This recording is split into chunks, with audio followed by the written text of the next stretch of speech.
Hello everyone, thanks for joining again. I'm Bitcoin Bob, and this is the second video in the Introduction to Bitcoin series where I'm going to go through, lay some groundwork about Bitcoin and what it is in 5 to 10 minute videos. I'm going to try to keep this one short, but there's a lot of material to cover. Today the topic is money. Okay, I'm going to talk a little bit about the history of money. I'm going to talk about what functions money needs to serve in order to be money, and then the characteristics that good money has. So diving right into it, let's talk first about the history of money.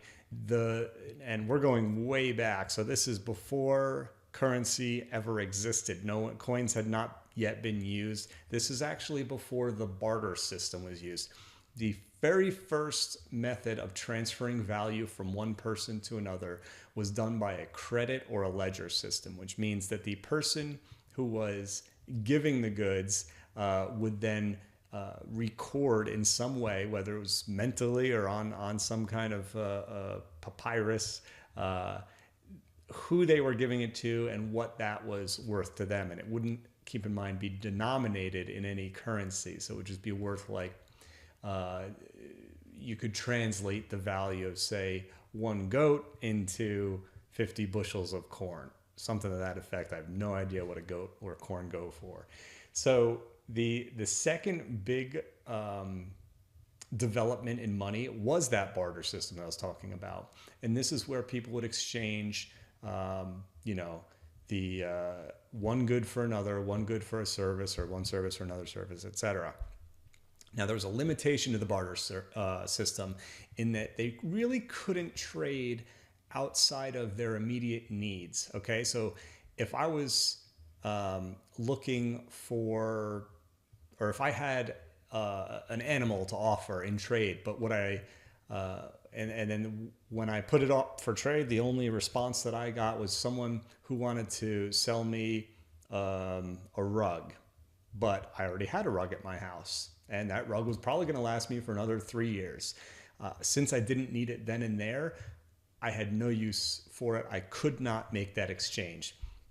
Similarly, I couldn't really trade with anyone outside of my immediate area. It would be very difficult to take some of these objects long distances. It's not easy to carry a cow with you to 40 miles away in order to make a trade. That's where currency helped for two reasons. Number one, you could measure each item that you wanted to trade in a common denominator, in a common currency. And what that allowed for was for me to trade and get rid of my goods for currency, hold the currency until a later date, and then redeem that currency for what I did need. The rug that I needed 3 years later, I could buy with currency. Similarly, it also allowed people to trade outside of their own villages or towns. As long as the governing body that issued the currency was the same, they could trade with anyone else in that same region who accepted the same currency. That really exploded trade. So I just say this to kind of keep in mind, we're so used to how money works today. We're so used to bank balances and investments and using a credit card and buying a coffee at Starbucks that we forget when you strip away all of the innovation that we've had over the last couple thousand years, we're really just trading one thing for another thing, okay? And that's so important when you really start thinking about Bitcoin and the properties that it serves. So money has three core functions, okay? It needs to be a unit of account, which means you need to be able to measure it relative to the objects, right? Or vice versa, you need to measure the objects relative to it. So for the example I gave you earlier about trading corn for a rug, so the money needs to be a unit of account over which you could measure that rug or that bushel of corn. Also needs to be a medium of exchange, which means it can be accepted to facilitate that exchange of the corn and of the rug. And finally, it needs to be a store of value. This simply means that over time, it doesn't drop significantly in value, right?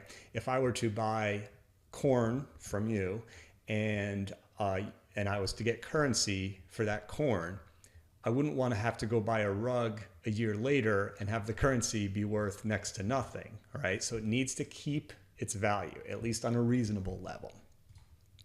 Okay. Along with those functions of money, money needs to carry certain characteristics. And I see these characteristics as almost complementary to the functions in that they either help the functions of money happen, they help money exist as money, or they simply are necessary for money to work long term. So characteristic number one is that money is durable. This does not mean indestructible, but think about the US dollar. It's fairly durable. You can run it through a washing machine and it won't disintegrate, right? It's not going to melt on a hot day. So that checks that box. If we're comparing it to Bitcoin now, Bitcoin is a digital currency, it's incredibly durable because it is not a physical item. It can't be destroyed. Number two is portable.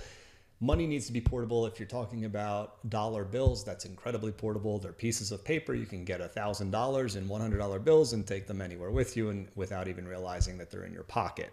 Bitcoin is a little bit more portable, again, in that you could bring millions of dollars or Bitcoins anywhere in the world and it weighs nothing. You could actually physically have the Bitcoin number or wallet or what have you stored in one location. You could go across the world to the other location and then I'm going to use the word download the Bitcoin there, even though that's not technically how it works. Point is, it's very portable.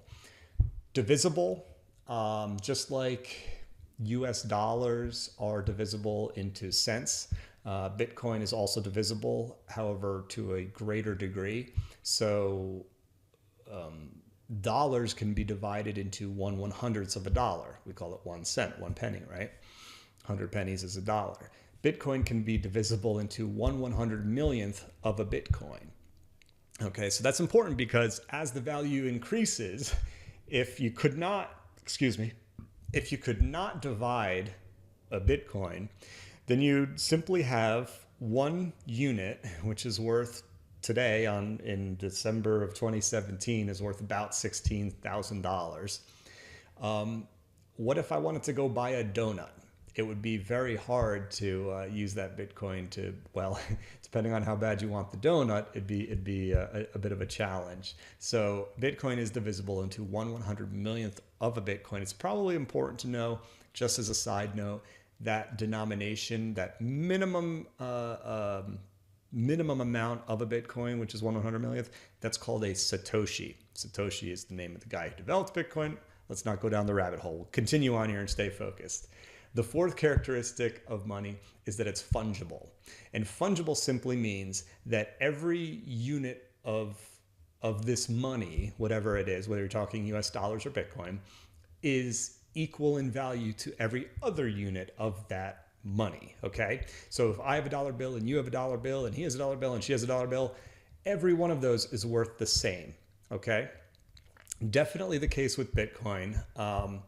I'm trying to think of an example of something that, well, maybe say a baseball card, right? A baseball card couldn't be used for money because some baseball cards are more rare or more desirable than others, therefore they're worth more or less. That is not fungible at all. That'd make a poor use case for money.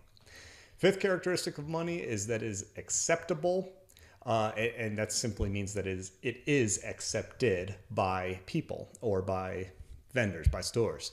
So for acceptable, this is one where today the US dollar far surpasses Bitcoin because you can spend US dollars not only in the US, but in many countries around the world, they accept US dollar. In some countries, they prefer the US dollar to their local currency because of the stability or the strength of the dollar.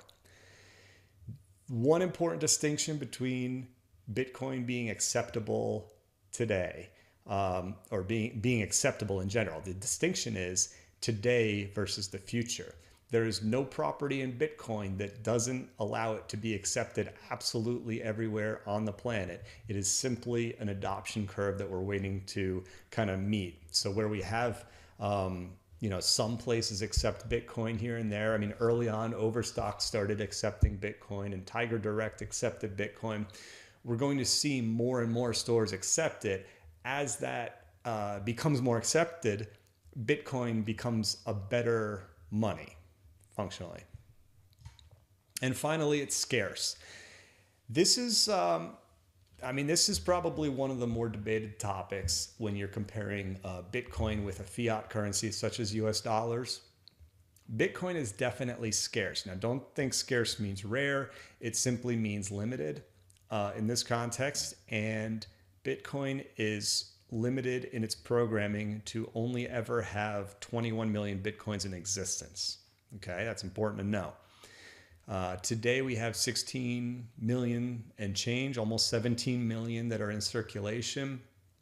So there are more Bitcoins being mined every day, and there are more being introduced into the system slowly, but it is happening.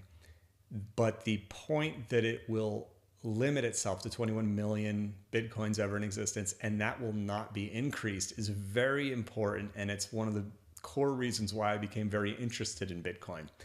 US dollar does, in my opinion, not have this property. You could say it's relatively scarce because there's no unlimited supply of US dollars. But as we've seen, every year that goes by, more dollars are printed. And what that causes is a higher supply of the money. And basic economics tells us that if the supply goes up, all things being equal, the price, or the value rather, will go down. Okay, so we hear sometimes about, oh, back in 1920, the price of milk was 2 cents, and today it's much higher than that. That's not because milk has increased in value. That's because the value of the dollar, the value of the 2 cents that you were buying the milk with, has declined over the time that much. Okay, some people estimate between 90 and 99% of the value of the US dollar has been erased in the last 100 years. That's a big change. So to me, and if I can just, well, I'm not going to go back to the last slide. No, that's good. So back to the one of the functions, core functions of money was the store of value. To me, the US dollar does not have the store of value. When you look at things that typically always rise in value over time, like real estate rises in value over time because they're not making any more of it. Gold is a limited resource. That's why it typically rises in value over time. It's not that these resources are truly increasing in value, it's that they're increasing in value relative to the US dollar, which is declining in value. I love Bitcoin for this reason. It's limited at 21 million. It's a great store of value. It is scarce. It's a fantastic money. I think the number 5 that we're looking at on this screen right here, as that changes, as that swings toward Bitcoin, and Bitcoin is more accepted in more locations, we're going to see Bitcoin become the number 1 best money in the world. And I think that's pretty exciting. I think we're talking about a fundamental change in currency, in money, and in exchange going way back. I mean, that would be like the next iteration after currency could be a cryptocurrency, which is really just another currency, but it's exciting nonetheless. So with that, I see we're coming up against 14 minutes here on the video, so I'm going to wrap up. Thanks for watching again. I hope you got some information out of this video. If you liked it, click like. If you want to see more videos like it, click subscribe. You can also click the bell icon to get alerted when I upload new videos. And if you have any questions from this video or anything else you want to talk about Bitcoin or other cryptocurrencies, leave it in the comments box below, and I'll try to get to it. If there's enough questions on the same topic, I'll even make a video specific to that question. All right, thanks a lot, guys. Take care.